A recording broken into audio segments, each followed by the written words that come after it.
ko Penny Henry. Tēnā koe te māngai o te whare, ka tira tēnā tātou katoa. Ka ata haere taku kōrero i te wā nei ka takaroa. Ka takaroa tā te mea aini, ka uru mai tōku tuahine ki roto i te whare. Hei kōrero ki a tātou katoa ko tōna kōrero tuatahi.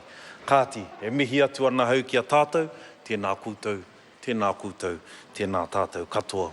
Mr. Speaker, I rise to speak on the Organised Crime and Anti-Corruption Legislation Bill. Much has been said about this particular bill in its third reading. Mr. Speaker, and in my kōrero, in my contribution today, I would like to touch on some of those points that were raised, but I would like to, more importantly, Mr. Speaker, talk about the underlying themes that I think weren't really spoken about too much.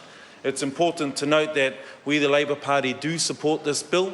I wasn't on the Select Committee, but I do understand that there was some significant debate that took place around this particular bill. And I guess that's a reflection of just how complex it is. Complex in nature, just by the fact that there are a significant number of bills incorporated into this omnibus bill. And some of the members this evening have already mentioned some of them, and I'd like to just briefly touch on some of those too, Mr. Speaker. I want to, my mind cast back to the contribution of probably one of the most experienced and one of the most skilled members of this particular House, of this august institution, the Honourable Phil Goff, who in his former capacity has a lot of experience, in particular in international trade. He spoke very passionately and very wisely about his experiences with regard to our reputation offshore. And we all know that our reputation offshore is a key part in why countries come to New Zealand, why countries look towards New Zealand as a shining light of not only trade, but of global citizenry.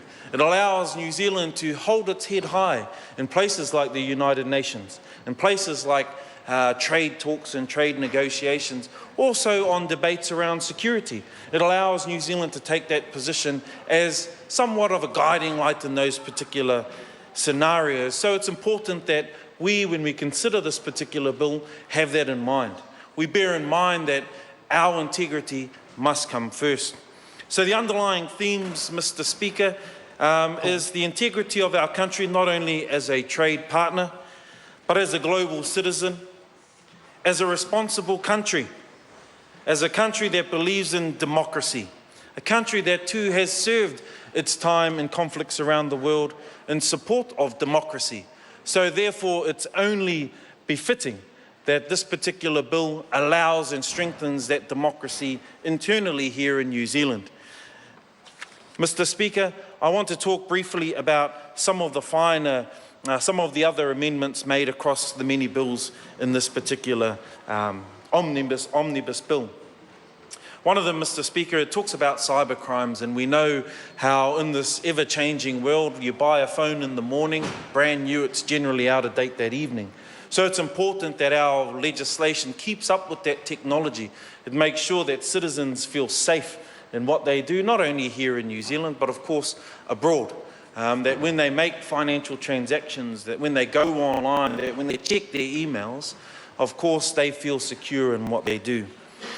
Match fixing was another one that's been raised, and it's good to see that there's a particular piece there that will tighten up some of the match fixing that goes on, like in the cricket, I dare say. And you know, we all pat ourselves on the back because we've got a great team and we've had some great experiences and wins over the past decade, and indeed many decades past.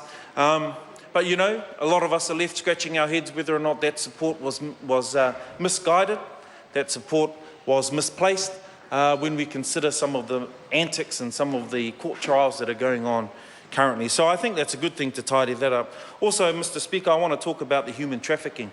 Human trafficking, Mr. Davis has already mentioned it. A lot of people, when they think of human trafficking, they often think back to the slave trade that was prevalent around the world quite a number of years ago, but it would be ignorant to say that it doesn't continue to this day. So it's important that we look after our people, not only those here domestically, but of course the operation of human trafficking of our own citizens offshore but more importantly, Mr. Speaker, those of our citizens who do live overseas, to make sure that wherever they may be in the world, we have legislation that will look after them, their rights, and of course, our citizens as they travel freely to the far corners of the earth. Mr. Speaker, that particular bill also tightens up the penalties for those who do involve themselves in human trafficking and are found to be guilty of it, and I think that's a good move. If we want to be serious about making so many changes, it's important that we have the right deterrents in place to ensure that those things don't happen moving on into the future. Mr. Speaker, this particular bill, it's already been mentioned in the House by many colleagues, in particular on this side of the House, that this was a great opportunity to really do something, to really put a stake in the ground, to make sure that corruption doesn't infiltrate into this great country and all that we do. It was mentioned earlier around bribery and around facilitation payments. I won't go on about that, Mr. Speaker, as I feel it's already been well mentioned in this House. I do, however, want to say it's important that we tidy these things up, and I am a little bit dismayed that we did not take this opportunity to indeed fix that kind of conversation of bribery, because it's a terrible word, and when you say it in this House, and when you say it out in business transactions and in our country's dealings with other nations, bribery is a filthy word. So I'm a little bit dismayed that we couldn't get rid of that one. So this particular bill, sir, also improves New Zealand's compliance with a number of other international conventions, including the OECD Convention on combating bribery of foreign public officials in international business transactions. And that's what I'm talking about. It's great intention, but I don't think it quite goes far enough. The bill also has a range of other anti-corruption measures, which many of the members have spoken about.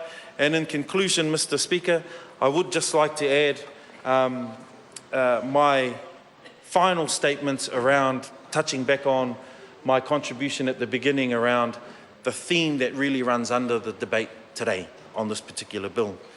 What are those? And I'll mention them again.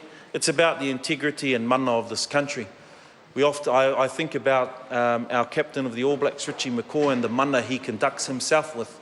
And I'd like to think that whenever any of our officials or whenever any New Zealand citizen makes their way offshore or conducts themselves in business or trade or in sport or in anything else, that they do it with mana, and they do it with the integrity that I think the likes of Richie McCaw do well in leading us in. It touches on the need for us to be responsible global citizens, which I think this bill certainly is a step in that right direction. It makes us a responsible country whereby people look towards us for not only leadership, but looks towards us for the kind of advice that would be expected on all of the global forums such as the UN. Finally, Mr. Speaker, I want to conclude by saying that Labour does support this bill. Kia ora, tātou katoa.